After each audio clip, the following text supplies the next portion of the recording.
ไปหาอยู่หากินเจ้าก็เคยไปกับเราอยู่บ่โดยทางน้องห้างอันใดโดยน้องหังฮู้จักกันอยู่เนาะโดยฮู้จักกันอยู่บ้านเดียวกันแต่เราไปกันเฮาบ่ฮู้เฮากำลังสบายแล้วใจยังเป็นอีก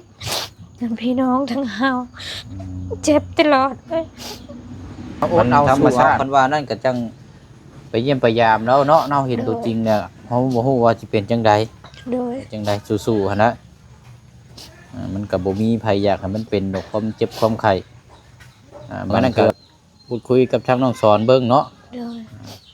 เราสิรับเอาบ่หรือว่าจังไดก็จังว่ากันเนาะท่านเจ้าก็ปรึกษาหา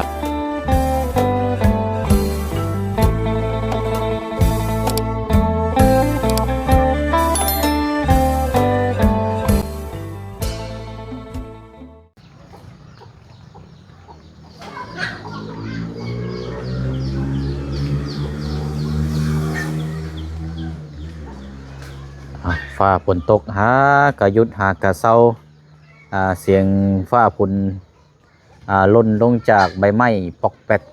กอบแกบอยู่พี่น้อยเนาะโอ้ยว่าปานเสียงย่ำขนมลายพี่น้องเนาะเอาถือว่ารอบเช้านี่กับผ้าฝนกะตกแห้งพี่น้องเนาะแล้วก็ช่วงบ่าย2บ่าย3มานี่ก็เอาอีกเนาะตกห้ำบุญออกพรรษาพี่น้องเนาะจะเป็นช่วงคันซิว่ากะตกห้ำเกี่ยวเข่ารอเนาะตอนครับเกี่ยวเข่ารอโอ้ยเนาะหอบปุ่นหอบพี่แล้วพี่น้องเขาเนาะเกี่ยวเข่าเอาจะได้ก็สู้ๆเนาะพี่น้องเนาะถ้ามันตกซ้ำนี่ก็บ่ปานใดดอกเนาะพอได้อยู่แต่ว่าถ้าตกแบบน้ำไหลเทไหลท่าแบบน้ำออกแกงนี่พอแห้งแล้วเข่าเนาะเอาจะได้ก็เป็นกำลังใจให้เนาะพี่น้องเนาะเริ่มก้มหน้าก้มหลังแล้วพี่น้องเนาะเกี่ยวเข่าเกี่ยวน้ำระดับหน้าปีเนาะเกี่ยวเข่าพี่น้องเลยบัดนี้ก็ตัดหมดมาอยู่หน้าบ้านเฮือนซานของทางน้องอ่อนเนาะเมื่อวานนี่กับพี่น้องเนาะมอบข้าวสารอาหารแห้งถือว่าจัดหนักจัดเต็มทึมเลยพี่น้องเนาะ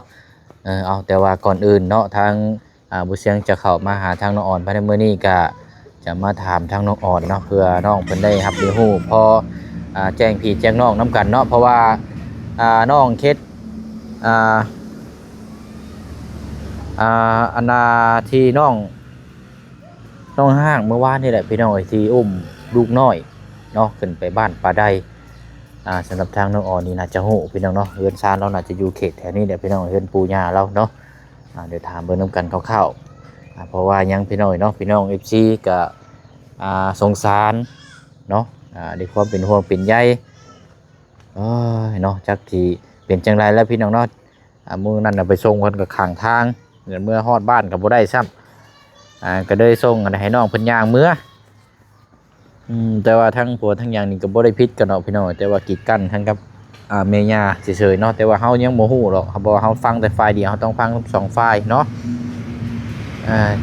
บ่แน่ทั้งน้องเพิ่นอาจจะกลับมาได้บ่จักพี่น้องเนาะหรือว่าอยู่พุ่นเนาะ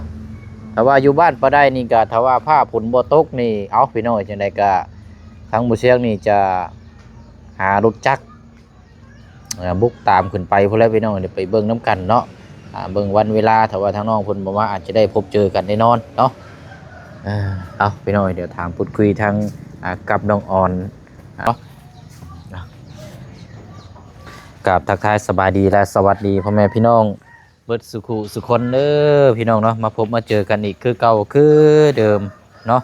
หน้าตากาสุดโทรมพี่น้องเนาะช่วงนี้ก็เพราะว่าเกี่ยวกับสุขภาพเกี่ยวกับโรคฮอดในเศร้ามาพอฮอด2 มื้อครับมาเป็นอีกแล้วพี่น้องเนาะว้าวกับฮอดปากนี่ได้แต่ซ้ำนี่พี่น้องกินน้ำนี่กินกับน้ำตากันสิว้าวกันเนาะมันเจ็บมันแสบแห้งตอนนี้ก็ถือว่ายังบ่ทันได้เศร้าเลยพี่น้องฉันก็กินยากินเมื่อไรเนาะมีแต่โรคประจำตัวเอาง่ายๆซะคือที่ผ่านมาแหละจนมันเศร้าเองพุ่นละพี่น้องเนาะป้าผู้เนาะทางน้องอ่อนมากับเราบ่ได้อยู่ซื่อๆเลยพี่น้องเนาะรู้สึกว่ามื้อนี้เห็นพักเห็นหญ้าแล้วมื้อนี้พี่น้องเนาะอย่างเด้มาค้าขายมื้อนี้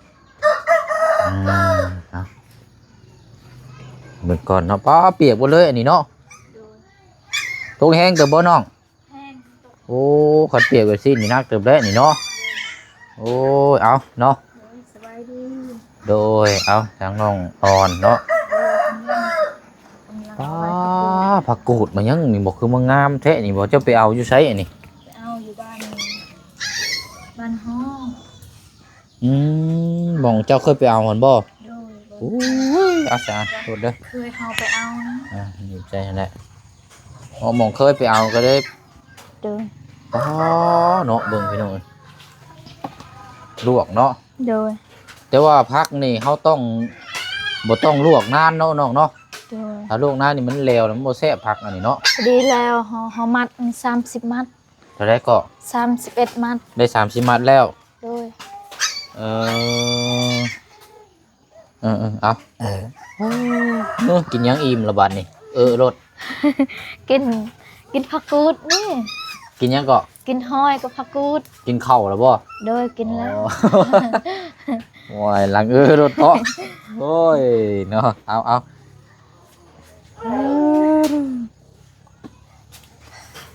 เฮาไปเอาแต่เช้า โอ้เบิ่งเด้อลูกเด้อจังหน่อยพาน้องพาลาดล่มแล้วฮะ ว่าได้เงินเปลือยไปบ่ล่ะ เออไอ้อยู่ลูกเราก็เนาะมีแต่คนหน้าตาอิ่มหน้าตาเบ่งรึกกระดึงอยู่บาดนี้เนาะ เฮาไปเอาผักกูดเฮาเข้าบ้านห่อเปลือยบ่ บ้านอาฮอ kệ cái trang kệ bà kệ cái trang rồi bà อืม bà mầm kệ bà đơn xem lời bàอยากได้ขุกคอนให้ครู อ๋ออยู่พี่ยังบ่ทันได้จัดบ่ โดย ของขวัญวันครูมื้อใดมื้ออื่นบ่ โดยวันจันทร์มื้ออื่น ของขวัญวันครูเนาะวัน 4 ค โม รู ง แห่ ก่อน งชาติ เฮาไปซื้อให้ลูก ซื้อหยังละวันนี้ของขวัญ ซื้อของคอน สิซื้อหยังละบัดนี้ ซื้อปั๊มแน่เมกแน่ป้าเลยป้าต้องใช้เลยป้าเฮ็ดแบบนี้มันบ่ได้เหี่ยว อืม ใส่น้ำนะ ไปแต่จังโมงมื้อนี้กะเนาะ ไปแต่6 โมง ไปแต่6 โมง โดยเมื่อ1 โมงฮอดเฮือน2 โมงพอดีแล้วมัดเลย เมื่อฮอดเฮือนก็มัด ไปน้ำกันจักคนไปหา สิ 4 คน โดย 4 คนเนี่ยก็หมู่คู่ก็ได้ซ้ำกันกับเจ้าอยู่บ่มื้อนี้กะ โดยสำคัญกับเฮา ซ้ำกันเนาะ โดย อ๋อหมานได้ เฮา นี่เนาะ เข้าบ้านฮอนั้นน่ะสาวเฮาบอกเฮาเจ้าได้บ่เยี่ยมยามอายเจ้าเจ็บบ่แต่เฮาใจเฮาบ่ม่วนเฮาอยากหายกินฮอดอายแน่ ไผนะอ้ายผู้ใด โอ้ยอายเฮาบ้านประยุทธ์นั่น อ้ายแท้ๆนี่บ่ โดยอายแบบอายน่ะน้องพ่อเด้อายพี่น้องพ่อ อ้ายลูกพี่ลูกน้อง โดย นึกว่าอ้ายแท้ๆนะ โดย เราเป็นหยังอ่ะนะ เราเจ็บกินข้าวก็บ่ได้ อยู่บ้านได้อะนะน้อง บ้านประยุทธ์ บ้านประยุทธ์ โดย เข้าไปทางตรงข้ามบ้านสมูลเห็นบ่ โดย โอ้ เฮากินฮอดแฮง เป็นยังไงสักขี่รถจักรนี่แหละไปเยี่ยมยามเราคันขี่ได้ เฮาไปบ่ได้เฮาให้เขาไปส่ง อืม เฮาขี่บ่ได้ เอ้าเจ้าหูแนวใดน่ะเพิ่นมีใครบอกเจ้า น้าสาวเฮาบอก น้าสาวบอก โดย โอ้ เฮาเข้า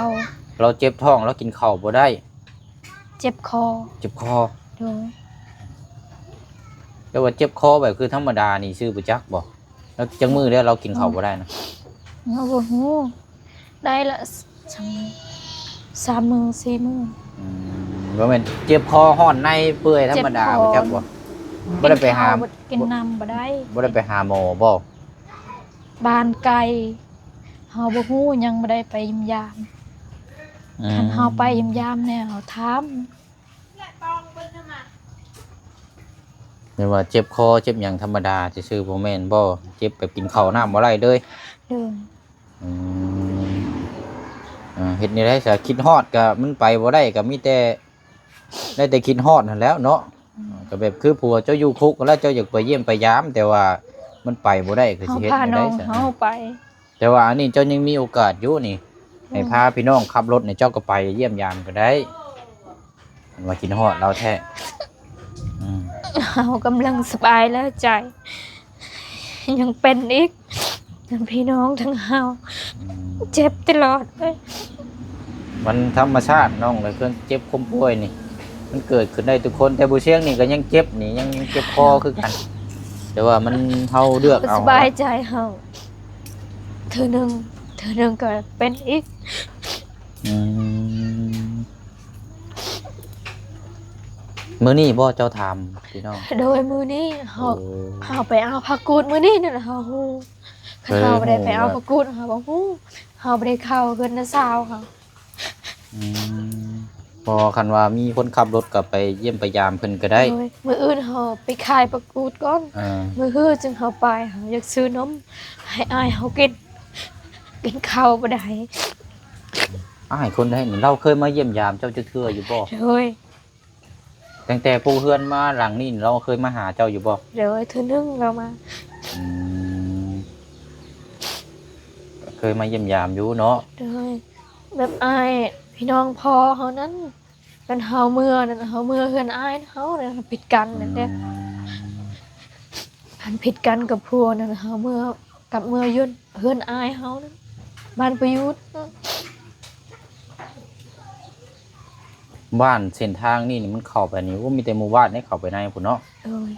ทางยาก แต่ว่าทางนี่ ทาง โห แหว ด บ้านแท้นั้น บ่ต้องเว้าเลยทางเว้าทางเข้าไปนี่ มีแต่น้ำมีแต่ห้วย เฮาไปเฮาพาลูกเฮาไปนำคันน้องเฮาไปเนี่ยเฮานอน2 มื้อเฮาให้ลูกเฮาอยู่เฮือนให้น้องสอนนั่นเบิ่งใหญ่ แม่นนั่นแหละ บ้านไกลเด้ มันไกลคันไปกลับนั่นก็บ่ได้แล้วเนาะ โดย คันไปคันว่าเจ้าไปเจ้าต้องนอนอยู่พุ่นจักคืนหนึงบ่ ซ่อง 2 คืนเลย โดย ป๊าดลูกเต้านี่ต้องเอาไว้นำไผสบัดนี่ ให้น้องผู้เฮาเบิ่ง ให้ทั้งน้องสอนบ่ โดย อ๋อเอาลองปรึกษาเราเบิ่งเนาะ โดย กันว่านั่นกันปรึกษาเราเบิ่งเอาอดเอาสู้เอาคันว่านั่นก็จังไปเยี่ยมไปยามแล้วเนาะเนาะเห็นตัวจริงเนี่ยเฮาบ่ฮู้ว่าสิเป็นจังใด โดย จังใดสู้ๆหั่นนะ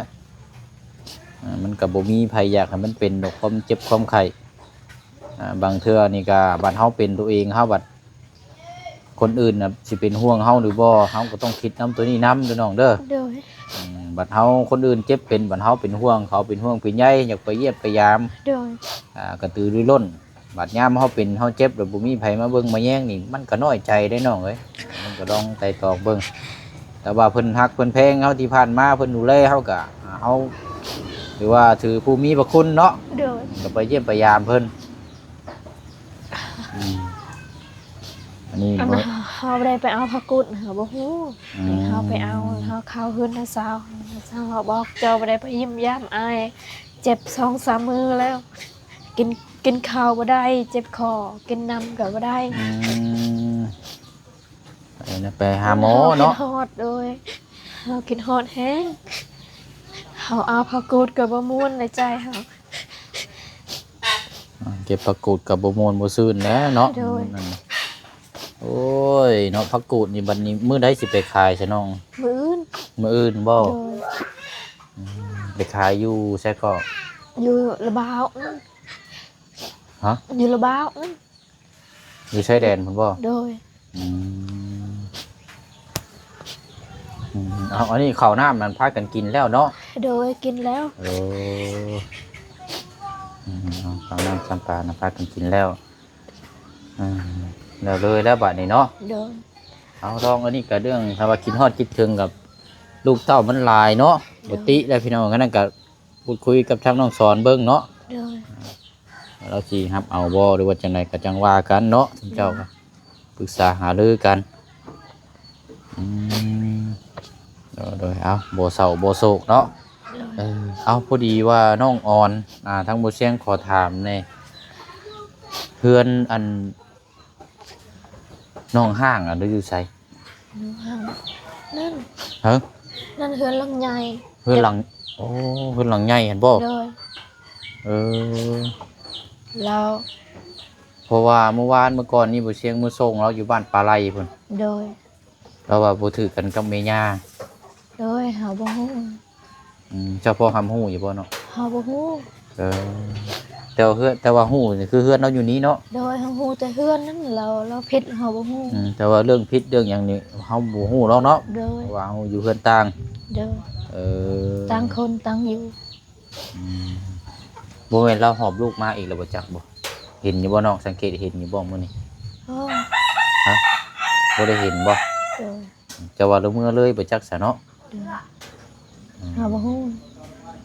มื้อนั่นเด้ เฮือนนี่หลังใหญ่นี่เรายัง เออ เฮ็ดเฮือนแม่ย่าแล้ว โดย หลังใหญ่มีเฮือนแม่เทิง ติดกับเพิ่นแม่เทิงหั่นเนาะ โดยแต่เฮือนแม่เทิง แต่ว่าเจ้าก็หำฮู้แต่ว่าเจ้าก็ฮู้เราอยู่เนาะ เฮาฮู้ เวลาไปหาอยู่หากินเจ้าก็เคยไปกับเราอยู่บ่ โดย ทางน้องห้างอันใด โดยน้องหัง ฮู้จักกันอยู่เนาะ โดยฮู้จักกันอยู่บ้านเดียวกันแต่เราไปนั่นเฮาบ่ฮู้ เดี๋ยวว่าไปมาหาสู้แบบไปหาเครื่องของขายหาอยู่หากินที่เนี่ยเคยไปน้ำกันอยู่เนาะ โดย เออ เราฆ่าลูกเราบ่ได้ไป มื้อซื่นนั่นเด้บ่เสียงพ่อเราอยู่ข้างปั๊มน้ำมันน่ะเราหอบลูกเราแล้วเรานั่นมือบ้าน โดย แล้วก็จังว่ากันแล้วแต่ทั้งครอบครัวเพิ่นเนาะ โดย แต่ว่าก็ถามมาแล้วพี่น้องแต่ว่านั่นก็พอเรากลับมานี่ก็เจ้าน่าจะเห็นบ้างเนาะ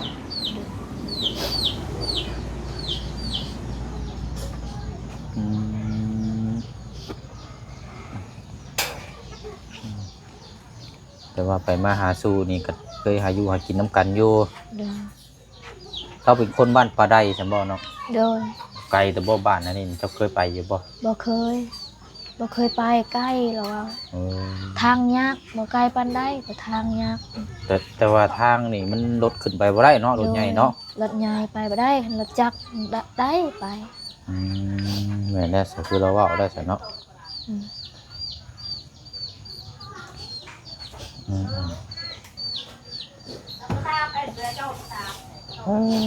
เนาะเอามื้ออื่นก็ซื้อของขวัญให้ทั้งคู่เนาะ โดย ให้ลูก ซื้อป้อมซื้อเม็กซื้อของคอนให้ครูแต่เช้านี่ลูกเขาให้เฮาซื้อราทาก่อนเฮาไปเอาพระกูดก่อนตอนแรงก่อนจังซื้อ4 โมง 5 โมงซื้อมื้ออื่นไปแต่เช้าเข้าโรงเรียนเลย มื้ออื่นไปแต่เช้า โดยไปแต่8 โมงเข้าโรงเรียนให้ครูเลย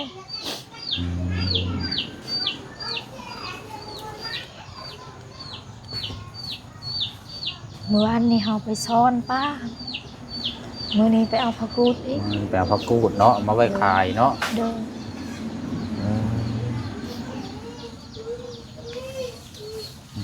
เอาไปไว้ใช้น้องเอาไว้เทึงเฮือนพุ่นบ่นี่นะ ไว้ ผักกูดน่ะได้ เดิน เอาบ่ได้ไว้เทึงเฮือนบ่ เราบ่เอาดอกเขา บ่มีคนเอาบ่ เดิน หรือบ่มีคนรักคนหยัง เอาไว้บ่นี่เลย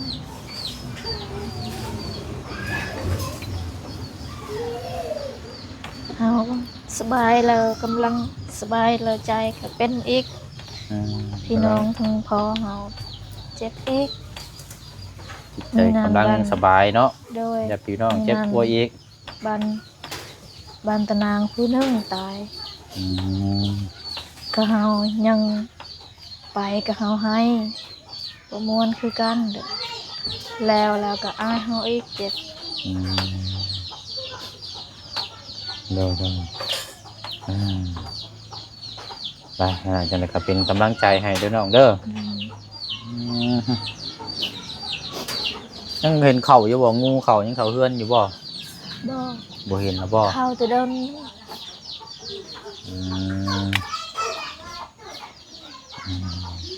พักอะไรซะเนาะเอาพักเอาหยังย่อไว้น้องอย่าไปเสียงก็สิเดินทางไปต่ออีกก้อนบัดนี้ เฮาอยากให้อายพัก บ่เอาก็ยากขอบใจละลายเนาะหมดเพียงเจ็บคอได้กินบ่ได้กินได้แต่ข้าวต้มมื้อแต่ละกินน้ำไม่เชื่อก็ยังกินกับน้ำตาเจ็บคอบ่เป็นหยังเอาไปขายโดดน้องเด้อเอาไปขายซะ ตั้งใจให้ เอารอบหน้ารอบในก่อนก็ได้จังว่ากันก็ได้ไม่ยากดอกคนอยากให้เนาะคนอยากให้รอบใดก็ได้ดอก เอาไว้ขายซะนี่ เขาอยากให้ไอ้5-6 มัด หน่วยคือสิให้ลายแท้ กินม่วน กินม่วน กินอิ่มอยู่แล้วบ่ได้กินม่วนแล้วโอ้ยเอาไว้ขายแล้วไปหยังเนาะ บ่เขาอยากให้แน่ แล้วพี่น้องเนาะมาฉันเนาะเพราะว่ามื้ออื่นก็บ่เชียงก็สิเดินทางแล้วพี่น้องเอ้ยก่อนคันมันบ่เน่าก็สิฮอดบ้านฮอดซองอยู่ดอกบ่ต้องเอามาลายกะย่าน้องเลย เด้อบ่มีถุงยาง เนาะ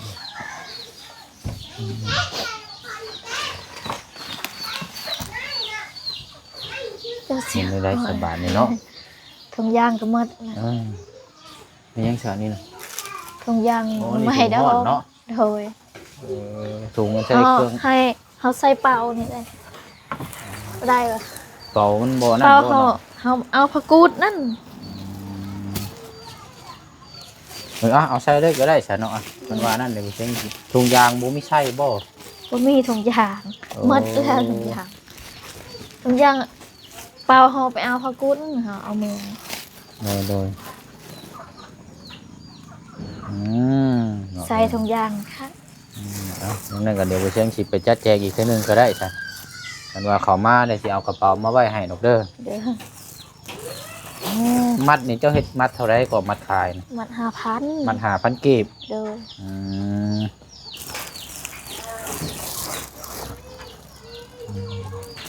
เนาะจ้ะโดดจำแจวไปหน่อยเนาะโอ้ยเนาะขอบใจทั้งน้องเพิ่นหลายเป็นหยังคือให้เป็นคือเอาของฝากของต้อนให้ เขา ฮะ ดีใจเขาอยากให้ โอ้คือเอาของฝากของต้อนให้สิดอกเอ้ยเนาะมาสักขอมกขอบใจละลายน้องเด้อเอาเป็นกำลังใจให้เนาะ ขอบใจหลยๆเด้อบ่เสียงให้อยู่ดีมีแห้งให้สุขภาพแข็งแรงความเจ็บอย่าได้ความใครอย่ามีวาสนาสิ่งใดขอให้ได้สิ่งนั้นนอนหลับขอให้ได้เงินหมื่นตื่นขอให้ได้เงินแสนขอให้ร่ำรวยตลอดปีตลอดไปขอให้ไปไสมาไสให้รอดปลอดภัยขอให้ไปไสมาไสมีคนหาคนแพงตลอดปีตลอดไปขอให้อายุยืนยาว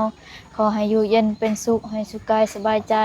ขอบใจทั้งเอื้อยเจนทั้งแม่แก้วที่ซอยเฮาเด้อเฮาขอบใจหลายๆขอให้อยู่ดีมีแห้งให้สุขภาพแข็งแรงความเจ็บอย่าได้ความใครอย่ามีปรารถนาสิ่งใดขอให้ได้สิ่งนั้นนอนหลับขอให้ได้เงินหมื่นตื่นขอให้ได้เงินแสนแม่แก้วกับเอื้อยเจนเด้อขอให้เทวดาหักแพงหลายเด้อสาธุ โดยเอาเนาะ lại cha làm gì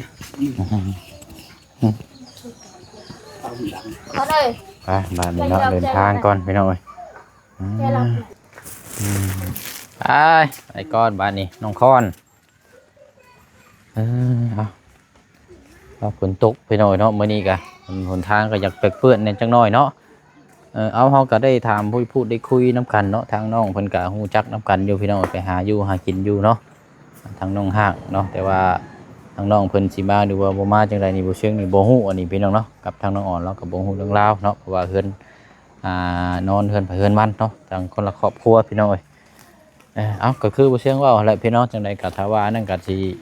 บุกไปฮอดบ้านฮอดซองเพิ่นแหละพี่น้องไปเยี่ยมพยายามทำข่าวเบิ่งนํกันเนาะอาจจะเป็นขึ้นมารอบหน้ารอบนี้ยันบ่ทันเนาะเพราะปื้นบ่เชียงสิเดินทางกลับเมื่อบ้านแล้วพี่น้อยเนาะเมื่อออกพรรษาพี่น้องเนาะเมื่อบุญแข่งเรือไปเอาล่ะพี่น้องเนาะคลิปนี้ก็ขอบใจทางน้องอ่อนน้ำเนาะที่มีของฝากของต้อนเป็นผักกูดพี่น้อยเนาะเรื่องราวก็ยังหาก็เริ่มสบายใจมันความเศร้าก็กลับมาอีกเลยเนาะโอ้ยพี่น้อยเนาะ